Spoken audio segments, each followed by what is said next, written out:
Hello. So what the hell is Zoneless Classic Everquest?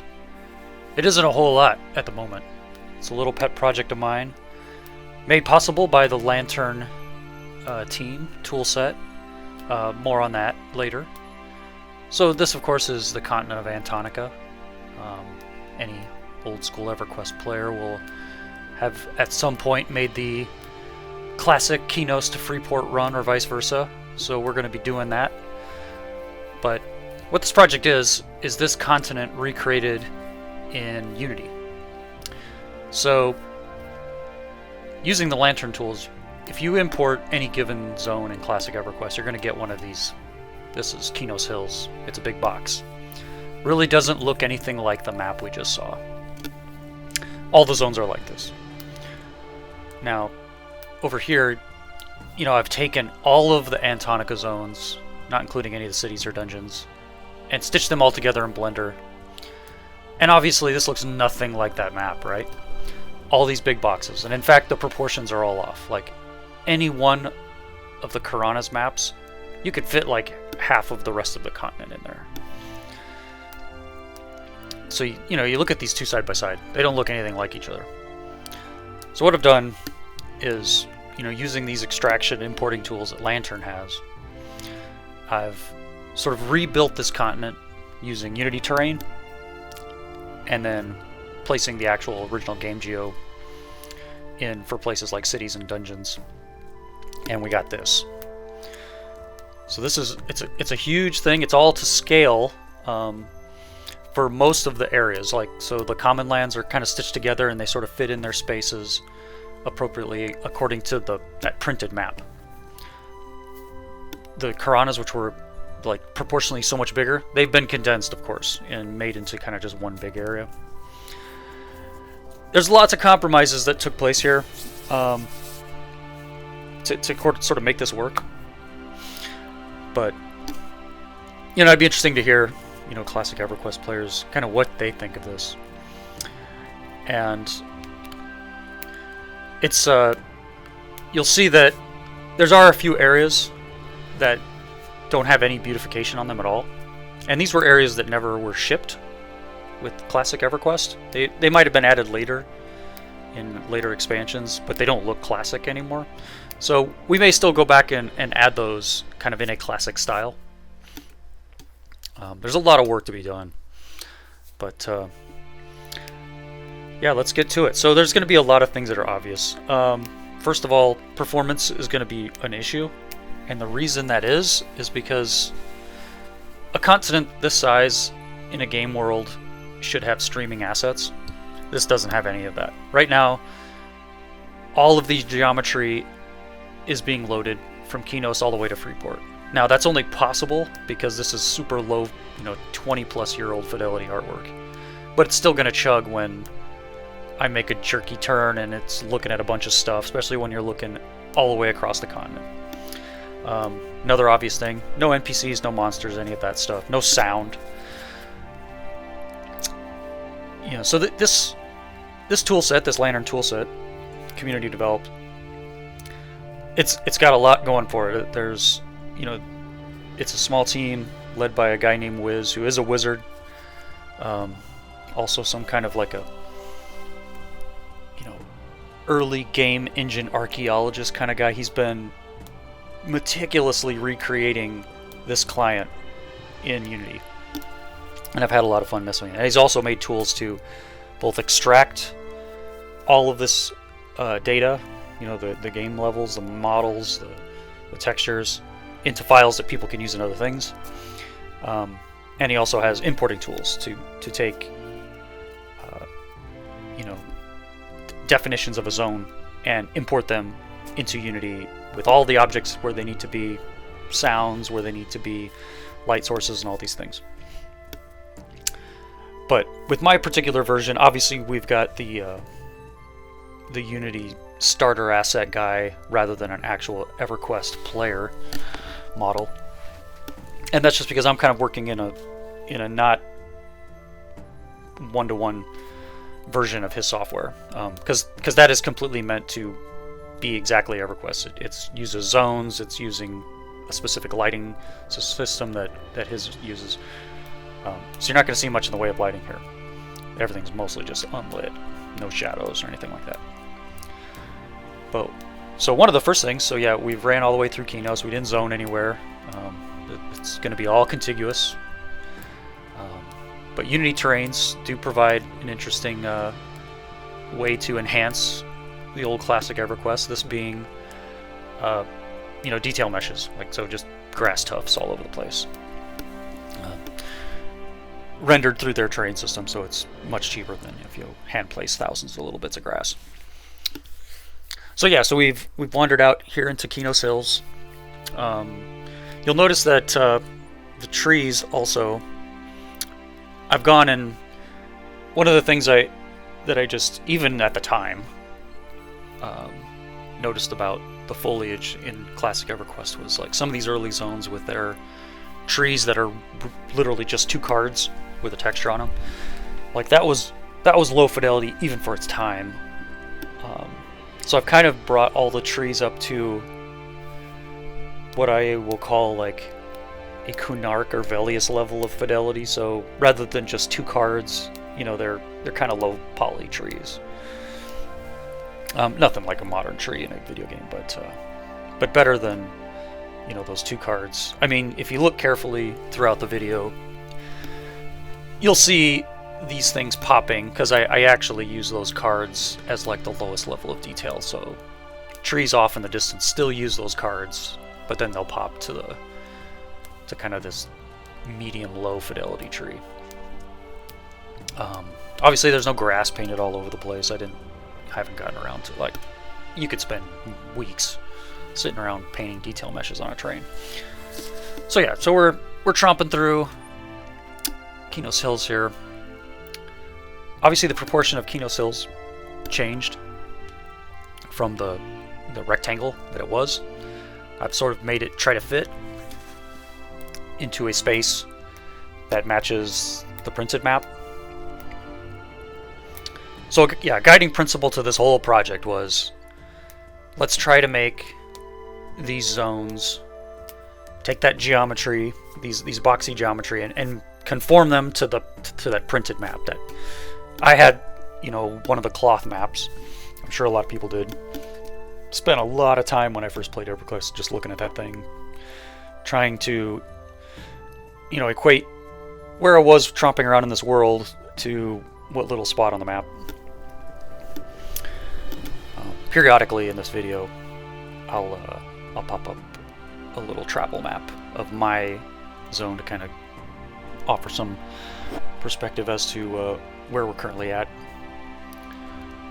We're still running through Qeynos Hills. You'll notice over on to the right, so being a seamless world, you've got the growing mountain range of Wrath Mountains visible from this zone. I shouldn't call it a zone, this area.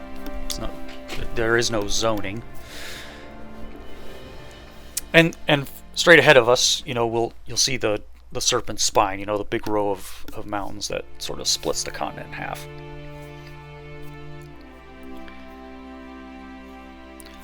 So one of the things I'm trying to do, it's never going to be 100% successful because the authoring techniques are so different.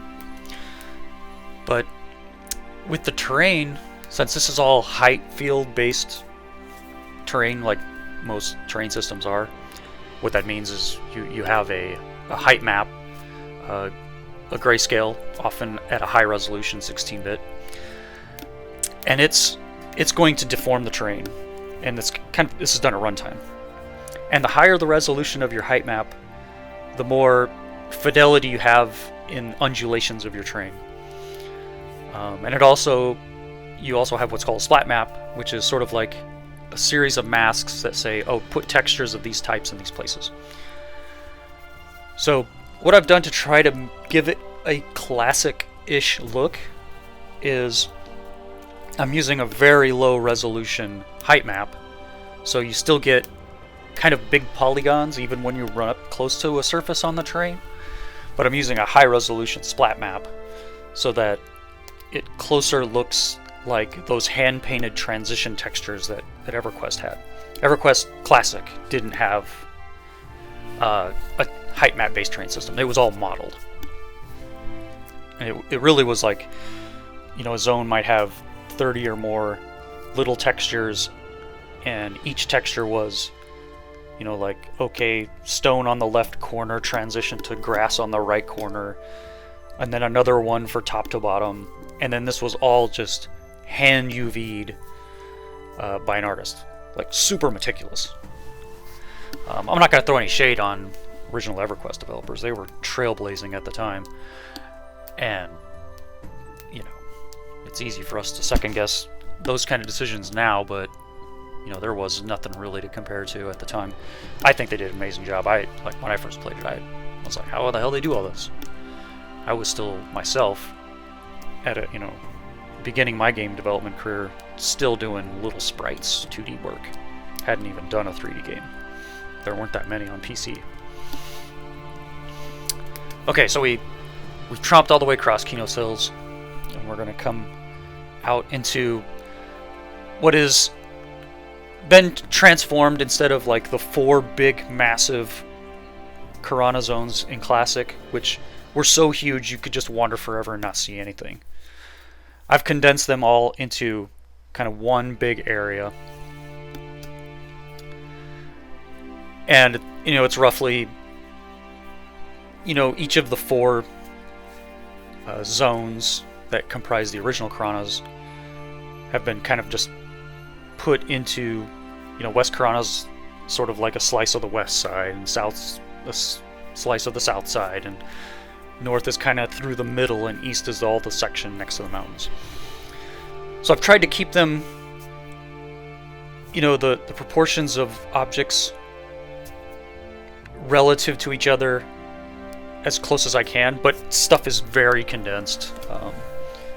You know, that's pretty obvious that you'll run from one building and see another building immediately, and that didn't happen originally, of course, because these zones were just so huge. You'd leave like one cluster of huts and just run and run and run and run, and eventually you'd find another one. It's not the case here. I mean, it gets so bad at some points where, you know, you're looking at a cluster of huts, and just over a little rise is the barbarian village, or set of tents, or whatever, of like an opposing faction. How all that plays out, like if this thing actually gets working, yeah, we'll have to see. So yeah, there's going to be a ton of hurdles for this to ever become like a real thing. The biggest one, of course, being, you know, how did we populate it? That stuff is all in a database, largely on a server, and while people have reverse engineered that stuff to run their own EverQuest servers, all that data is based on zones, right? So it's all based on these discrete levels and positions within those discrete levels. This has none of those concepts. This is all one big zone, one big area, one big map. And if you tried to bring in all those locations, all those, you know, points that create patrol routes, just using the data that comes directly out of one of these servers, they would all just be piled in the middle of the continent together. So at some point, should the tools become available to do this, you know, a small army of kind of community designers would need to, you know, zone by zone, take all that data and reassign them in the appropriate places in this continent. And that's a massive amount of work. Certainly nothing that any one individual could never hope to do in any reasonable amount of time. I mean, maybe AI will someday give us an easy solution for it. I don't know. So yeah, so we've tromped for a while through this big Qeynos area. We've mostly left like the cluster of buildings along the path that sort of represented the western zone originally, kind of more transitioning into kind of what would be called the north section of this. I'm not 100% positive where I'm at in the zone. Like I said, a lot of this got super compressed. I mean, one of my initial thoughts, I mean, this starts to really deviate from the classic design, but it feels like, you know, the Qeynos Hills, which is right outside the gates of the city itself, is super empty. There's only one actual structure out there, besides, you know, like the entrance to Surefall Glade. I think it would be great change to possibly take some of these huts, some of these vendors, and move them into Qeynos Hills and kind of, you know, closer to the city where it might make some more sense. Fill up some of that empty space, and then relieve some of the clustering, you know, crowding that's occurring in this area. One other major change, I won't dwell on it too much, but if you look at the map, you know, the original printed map, you know, they have Blackburrow which connects immediately to the Everfrost Peaks, coming off of Qeynos Hills, and that's really hard to reconcile, like, those connections with how the printed map looks. So in this version, I have moved the Blackburrow entrance to the very northern tip of this big Qeynos area. When that map pops up again, I mean, you'll see what I mean. It's at the very northwest tip of this little area. It's not a massive change. It would mean that, you know, like, barbarians, you know, wanting to get down to Qeynos or whatever would have probably twice the run that they did in the past. But fundamentally it doesn't change the world that much. I mean, again, it's a decision, a compromise made to make this continent built in Unity, match the printed map much more closely.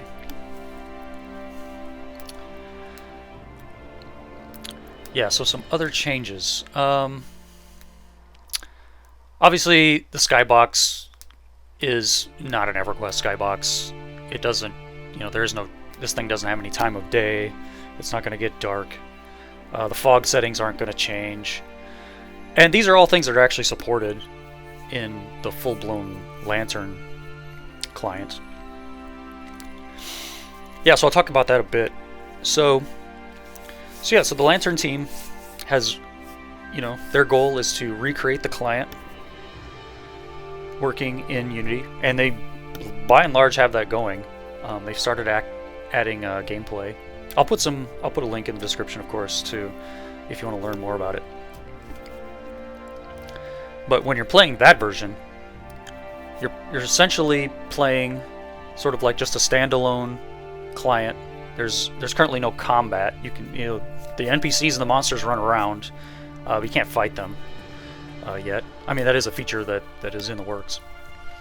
But it has all those other features. You know, the time of day will change. It's got all the sounds. It's got, you know, the skybox acting appropriately to the time of day, so it'll change. The lighting and the levels will change. All of the original pre-baked lighting that the levels had, all the original Everquest lightings had pre-baked lighting. That's all been recreated, so you can be outdoors and you'll see, you know, where, you know, torches have lit areas up. You'll be in a dungeon, you'll see areas where torches have been lit up. And additional light sources work as well. So, like, say your character's holding a you know, lantern or whatever, that will show up as like a little glowy spot around the player, with attenuations that are awfully damn close, if not perfectly close to the original game. It's pretty incredible. Yeah, so we've crossed through the kind of the original North Qeynos section. We're, you know, passing over this big wood bridge to get into the East Qeynos section. The East Qeynos section, compared to the original zone, definitely got crunched. It's mostly just sort of spread a little bit north and south, up and down the side of these mountains, the Serpent Spine Mountains. And the gap is, you know, the difference between like crossing the river, going through this little village, and then up this big ramp is way compressed versus original, obviously. But kind of one of the cool things is, you know, with this sort of zoneless thing is, you know, now you can see, you know, like you can see parts of that ramp appearing well before you're even there. You know, just ahead of us is that gigantic arch that's part of this ramp. I have to say, this was when I first played this game and I came across this feature. I found it to be pretty awe-inspiring, like for a video game at the time. You know, just the scale of this massive climb up a mountainside. I mean, no big deal anymore. Obviously, you could go get a, you know, game like, you know, Elden Ring, and that kind of, you know, jaw-dropping vista is around every corner. But at the time, I thought the thing was pretty impressive. And it takes an awful long time to run up. Now, either this starter asset character here is anything close to the actual run speed of,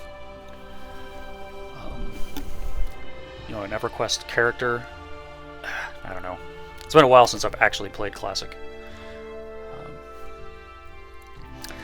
But yeah, so this is a case where I've sort of transitioned from using the Unity terrain, and this is all that original geometry. And a lot of that's because of the sheer verticality of these cliffs. One thing about height field-based terrain that, you know, that is basically just a, you know, a 2D shape that gets deformed vertically due to the height map is, if, especially with low resolution height map like I'm using here, if I have 2 points that are radically different in vertical height from one another with the system, you're going to get just absolutely terrible vertical stretching of the textures. Now, that's nothing new with Everquest, right? Like Classic Everquest. There was badly stretched textures all over the place. But in this specific use case, it would have been egregious. Now, a modern game kind of deals with this, you know, like, let's take the Elden Ring example. They have huge cliffs, giant walls, and, you know, by and large, the horizontal surfaces are, you know, that height map deformed terrain. But all that vertical stuff is sometimes procedurally, sometimes hand placed, but it's just models, just like hundreds of models, thousands of models placed there. And of course, with a hand authored model, you can, you know, have it properly UV mapped, and you don't have to worry about stretching or any of those sort of things. So yeah, so we're you know, beginning our trot up this giant ramp. There were these watchtowers that I remember from my first couple of times going up this path, like wondering what they were. I think they by and large were empty, but there's something mysterious about them. Same with these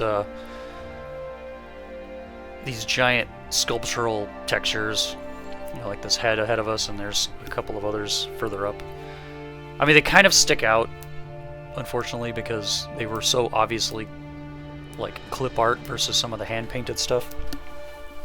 But at the time, you know, they were kind of pretty impressive, and definitely, you know, had an air of mystery, and, you know, kind of made me wonder about what was the lore behind this big face.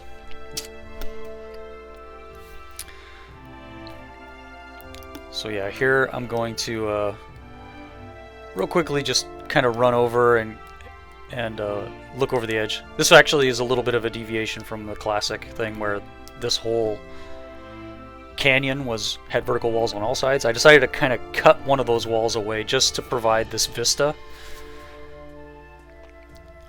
Since we have, you know, this continental thing sort of offers this opportunity, right? So you have this big view over the Qeynos. That little dark area to the right there is like the entrance to the gorge. But yeah, so this is one of the things that the continent zone kind of gives us, right? This ability to get these views with a more holistic look at the world that you'd never get with like these discrete zones that were all boxy. So for the next little while, there's at least 40 minutes of this video left, and I've kind of depleted my list of kind of topics I was going to hit, and you know, I could continue to just make comments about, you know, these big gray walls of this canyon. Anyway, so to kind of fill up this time, and of course there's no combat or anything, so nothing like that to talk about. I did post on this project's Discord, you know, was there anything people wanted to talk about, you know, wanted me to bring up and throw my opinions out there about. So yeah, I'll do that. The first one I'll tackle, which was the most kind of contentious one that, you know, there was not super heated, but definitely some lively conversation about, and that's true of this and a lot of other mod projects. Isn't it risky to, you know, build something like this using someone else's intellectual property? And the answer is absolutely. It's a super valid concern. I work in the game industry, have been doing it for over 25 years, and you know, developers take this stuff pretty seriously. Is there a chance that, you know, Lantern, this project I'm doing, that's associated with it, could you get a cease and desist and you'd have to stop working on it? Absolutely, they have every right to do that. Why I don't think it would happen, and why you don't see every single project out on the internet shut down, is as long as it kind of falls into the world of fan art, and it's clearly not trying to be monetized in any way, it's in a lot of ways beneficial to the developer, especially for something like Everquest, right? Everquest obviously is nowhere near its highs in terms of popularity and number of subscribers and those sort of things from its heyday. Anything like these projects that can sort of keep the game pushed forward in like the gaming consciousness, like the kind of, you know, keep gamers thinking about it, keep people interested in it, it benefits them, right? Like someone could sit and watch this video, or they can open up the Lantern viewer and walk around zones and things like that, and they'll be like, you know what, that was a lot of fun, you know, get a little bit of a nostalgia thing going, and that person might come back and, you know, play for a little while on a TLP and bring some revenue back to Daybreak. So I think, yeah, so as long as it's clearly not being monetized, it's not being done in a slanderous way, you know, it's all done with like a lot of respect and a lot of love for this property, it isn't really in their interest to just shut it down. The minute you do start crossing the line, and, you know, even things like a Patreon, right? Like I would never do a Patreon for this because that is kind of monetizing it, even though it's just my time. I'm not actually asking someone to pay for this product. I am a game industry professional, and in fact, if you follow the chain of ownership of my studio that I work for, we end up being owned by a competitor to Everquest, you know, a publisher developer that creates a competitive fantasy MMO. So I have to be even more careful, right? That's why I won't like make a build of this and distribute it. This is really just me like doing something that I wanted to for fun. And, you know, should someday come in the future where, you know, either Daybreak's like, hey, we're cool with you like throwing this out there, and they're willing to give that to me in writing, yeah, then I'll do it. Or if someday in the future when, you know, the cost versus, you know, return doesn't make any sense for them anymore to even have the servers up, so this whole thing gets sunsetted, like there is no more online EverQuest that you can play for real, that is, you know, from Daybreak, then it's going to be a lot harder, you know, for them to be upset about this kind of stuff being out there. So yeah, you know, I'm obviously not a intellectual property lawyer, so don't take this as like, you know, this guy said that, so I'm gonna follow his, like, this is just, you know, kind of my take, having worked in this industry. But it's definitely not an actual legal opinion. Another thing that's asked a lot is, am I going to do the rest of it? You know, the rest of the classic continents. The answer is yes. I've already given this treatment to Fedor and Otis. That's just the classic zones, so those two will have missing areas. Fedor will probably be the next video I make. It's kind of close to being able to be, you know, to have a full run done. There's a couple of collision bugs and things like that that I have to resolve before I can do it, but that's close. I could do Otis as well. There's some issues there. First of all, it's not very big. There's not a lot of zones.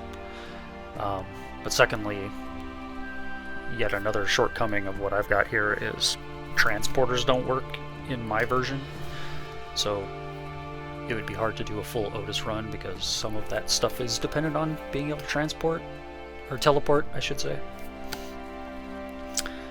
Kunark and Velius, haven't even given any consideration to that, so probably not.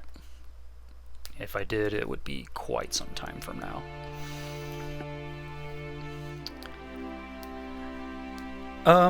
Okay, another question is, what about expanding the zoneless continents to include areas that were on the maps originally but did not have zones for them? And the answer is sure, it's a goal, definitely. We have, when I say we, there's been some collaboration between me and some of the other Lantern people that contribute to tackle some of those, and the first one that kind of was brought forward was the Rujarkian Hills that appears kind of near the Desert of Ro and Inothil Swamp or whatever. And we've done a little bit of work on that. So when will I get around to actually doing it in this version? I don't know. But it is something we're doing. We're definitely considering. Let's see. A couple of people asked me to talk about EQ lore and my own personal nostalgic experiences in Everquest. Well, there are way better YouTube channels for that kind of thing. I'm actually not much on an EQ lore. Like, I don't have a lot of familiarity with it myself, honestly.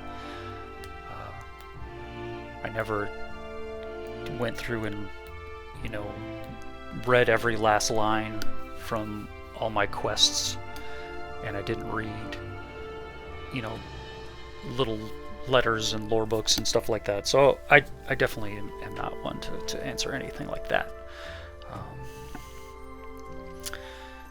As far as kind of nostalgia stuff,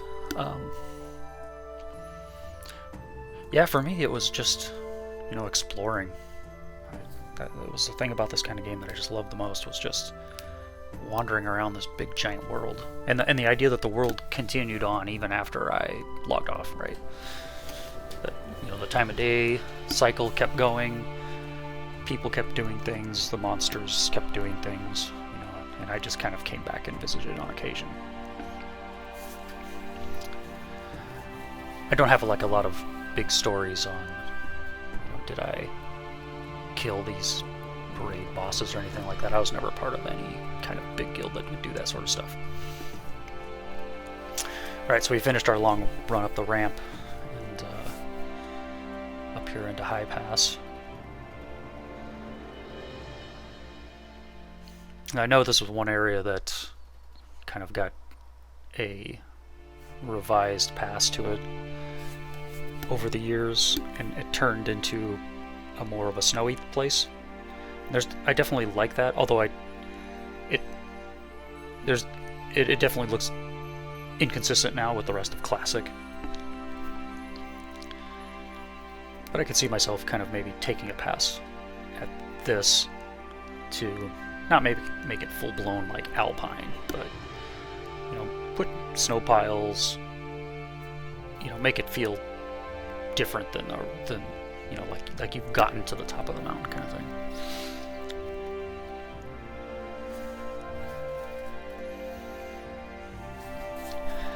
Let's see, another question I was asked was talk about some of the customizations that were necessary to make Antarctica work as a seamless continent. So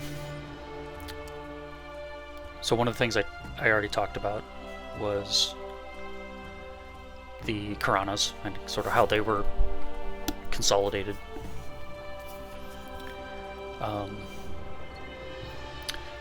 None of the, like I said, none of the dungeons, none of the cities were modified. You're seeing all original Geo, except where tunnels need to be extended or rotated in orientation so that they match up.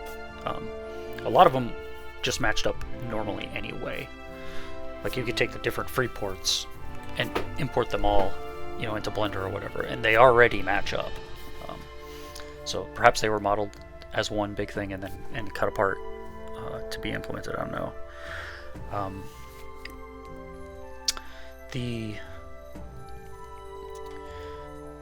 So the subterranean areas definitely had to have some significant modifications. A lot of those tunnels where you go down into, say, the Qeynos sewers and such, the entry point to the actual tunnels themselves, those tunnels got a lot longer to make them all match up.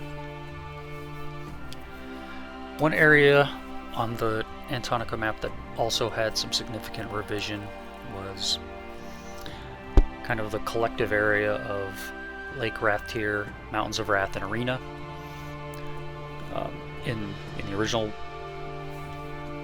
discrete zone version, they are just, like one after the other after the other. What I did was I put the lake kind of in the middle and put the little, because if you look at the map of the Mountains of Wrath, it's kind of got little sub areas. It isn't just one big box. So I sort of took those sub areas and sort of wrapped them around the lake and the arena too. So they're kind of like have been turned into one big area. And same with the two row deserts and the oasis. Those have been kind of just turned into one area, and rather than being like just one after the other, to sort of match the shape on the map, they've been turned into more of like a triangular relationship. North and south are kind of along the coast, oasis is inland. Beyond that, the only other significant differences is like Fiorot, Innitul Swamp, and Lava Storm kind of all got bigger, just to sort of fill up the space.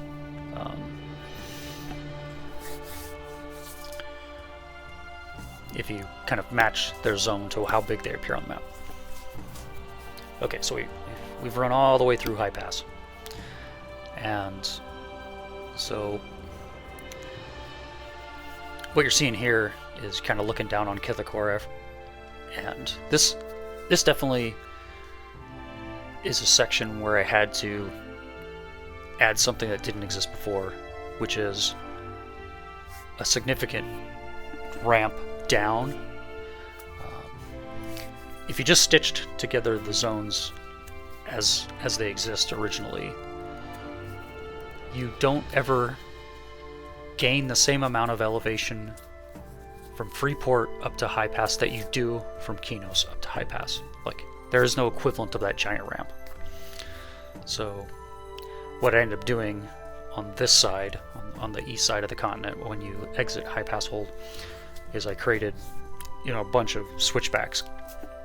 It isn't nearly as dramatic as what you get over on the west side with the big canyon, but it does at least fix that issue of, the sea level can be the same all around the whole continent, whereas that wouldn't work with just the geometry as it was originally authored.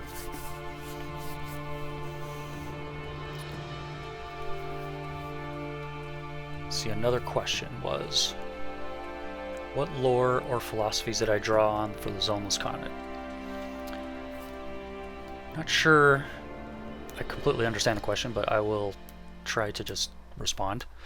So I do have sort of like what you could call some guiding principles to how I approach adding an area to the Zoneless continent. So first of all, obviously, make the zones seamless to their neighbors so that you can just walk from one to the next. There is no zone line, there is no loading screen, nothing like that.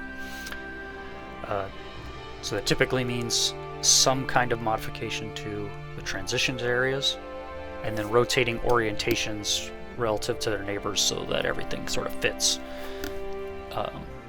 into the spaces that they exist in the map, the printed map.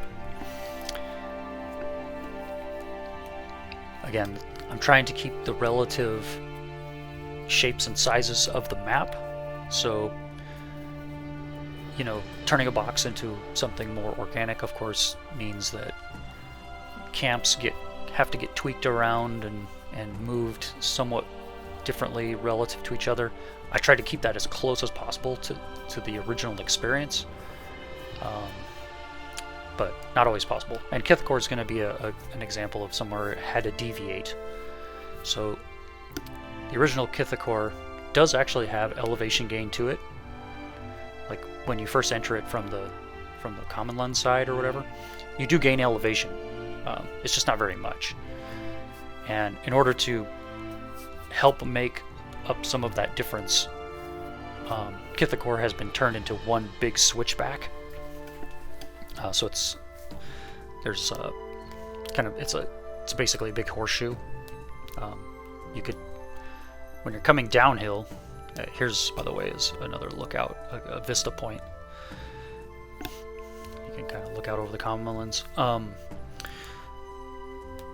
if you're coming downhill, yeah, you could just take a shortcut and kind of work your way down a cliff. But if you're going uphill, you would have to walk the long way. Let's see.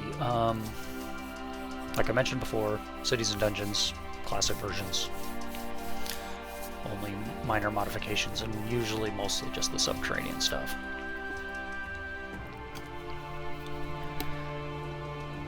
So another thing that's been asked is, so how would mob trains and zone lines work in the context of this zoneless continent? I have no idea. I honestly think that should years from now, this be able to be freed up to be more collaborative across a bigger community, that would probably be solved by community designers, community engineers. I certainly don't have strong opinions on it. It's something that you'd probably want to playtest, see how it feels. Some kind of tethering system like modern MMOs have. I don't know. Another question: how can others help out? Yeah, again, I don't. I'm not going to be like actively out recruiting help for this. That wouldn't be smart professionally for me to be looking for people to help on a project that is somewhat sketchy in terms of me working on it as a professional. But I wouldn't turn down any free help. So some things that I would totally find valuable would be any kind of lore bits that hey, it would be great to include this thing that maybe some document talked about but you never actually see in the world, or like a structure that is mentioned but not reflected in the real world. Like those kinds of additions would be great, right? I'm all for doing that.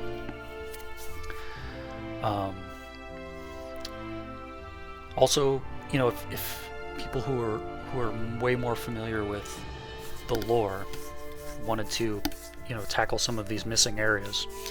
So it's known that some of those missing areas were added much later.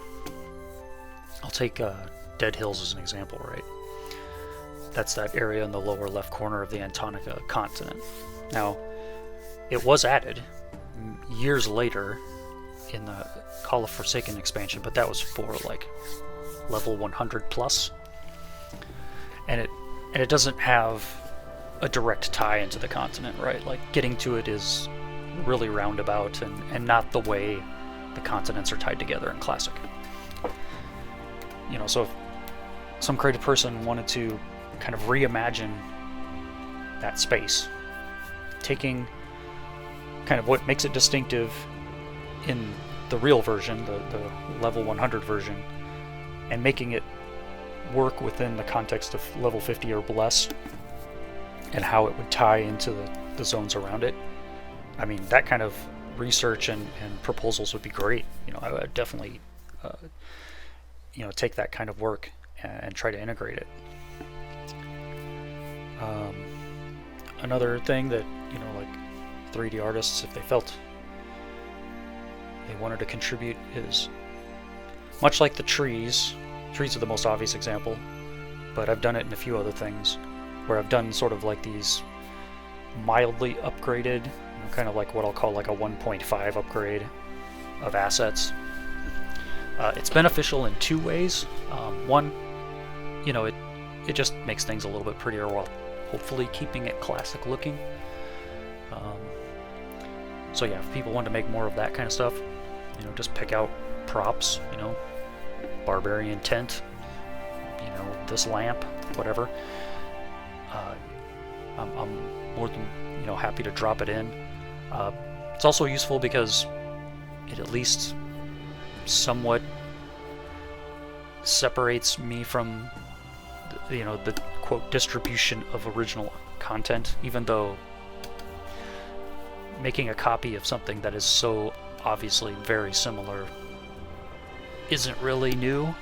You're just still borrowing from the design. But, you know, helpful. So yeah, those sort of things would be great. Again, I'm not asking for any of it.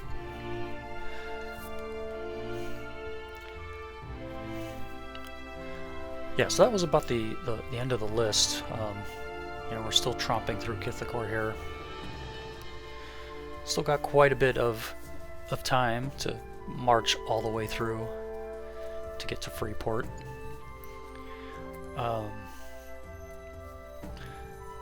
Something else I did was, when I was, you know, taking down this list of questions, was what were some questions I would throw out to anyone watching this video and interested in this sort of stuff.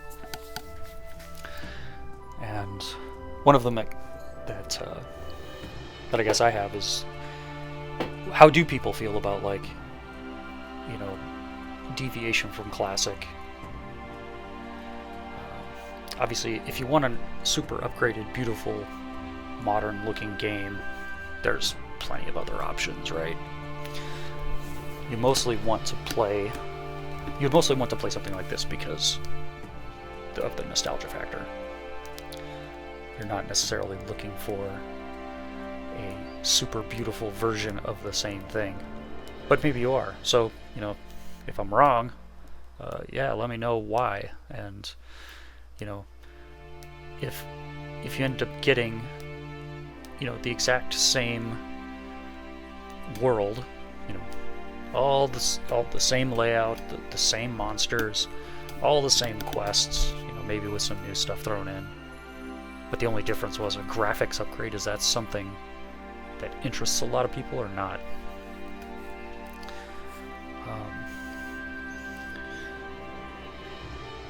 Something I've, you know, would throw out there as something to consider as well is, what about modifying things because they were designed the way they were originally purely for a performance reason? And the first example I will bring up of that is the original design of the cities. Now, you wander around, you know, original Qeynos, original Freeport, any of them really, and the cities are very like subdivided into these like little spaces, and the buildings aren't very tall, and every little subspace is surrounded by walls. And this was done for a very specific reason, right? It wasn't because they decided that's how we vision the world looking, because if you were to look, any artist building a fantasy city is going to look at reference, and cities don't necessarily look like that.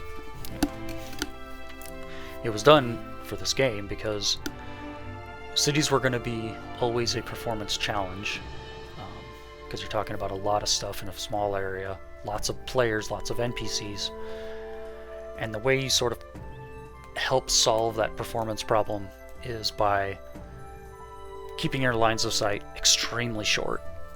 And you put these walls up and lots of short buildings and no long vistas, so that you can bring the far clip plane way in. So just on the other side of the wall, that stuff's not being drawn anymore, and so it makes having cities possible. But with modern tech, something like the Unity engine, you can do things like have level of detail systems, you can have occlusion objects. There's a lot of tools to let you build big spaces with big fields of view and not suffer those kinds of performance things. So how would people feel if, say, Qeynos was redesigned to be more the way you would expect, right? Like long streets, you could see a lot further down, not all these walls just kind of put throughout the city in places where they don't necessarily make any sense. And to make the buildings bigger, right? Especially when you're kind of outside the city looking at the city. Right now, when you're outside of Qeynos looking in, you mostly just see the wall. Not a lot of tall buildings, not a lot of impressive structures. But how would people feel about if more impressive architecture were visible in a city?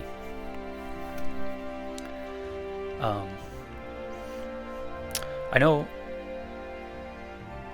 sort of some of the stuff was attempted later. Like, very contentious example is the city of Freeport was done over again, like it was revised, and the general feeling is most people hated it. So I'd be curious to find out, like, what was the why. Why did they hate it? Some other things that would be cool additions that probably less controversial would be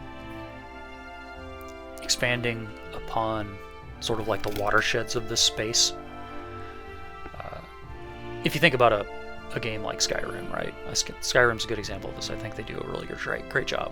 Is the landscape's dotted with streams and little waterfalls, and all the water in the world flows logically from the high areas down into the rivers, eventually to the sea.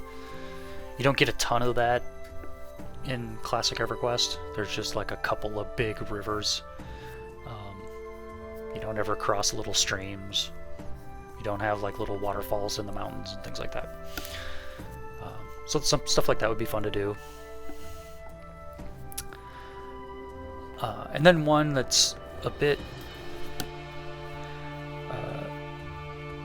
would be a bit more drastic to the look is, if you think about the classic zones, the biodiversity is pretty like from not from the monsters, but from the kind of the landscape textures and the trees that are used and that sort of thing. There's not a ton of divergence. If you break it down and you look at a place like the Commonlands versus Butcher Block and Toxic Forest, the actual tree models and the terrain textures aren't terribly different. Now they have different like fog settings and lighting and things like that to make them feel different, but to me, I think these areas could benefit from a more diverse library of ground textures and foliage. to make them definitely feel different. Yeah, especially like we're about to come into common lands here. It has, you know, like 4 or 5 different models that are all kind of really different from one another for the trees. But they're all actually the same exact trees that you see in Qeynos Hills. You know, it feels like it would be great if they could have their own distinct collections, right? So you don't see the same tree model in both places, which is also the same tree model you see in half the rest of the world. This definitely got better in Qeynos, where things became much more individualized. Lastly, something I'd love to get some opinions on is, what about an idea that I've been banding around? So I loved what I was seeing out of EQNex on the concept side. Just some really beautiful stuff here. And I was actually, and you'll see on this image, I was like, what if I took some of those ideas and, you know, made them live inside this? Clearly that makes it a very different experience from just, you know, taking classic and making it zoneless. But, you know, it's something I've definitely thought about. You know, there was so much great work done on that. I was going to be playing that game myself. I was looking forward to it. I was quite disappointed to find that it was canceled. But yeah, what do people think about, you know, if some of those design ideas made their way into this?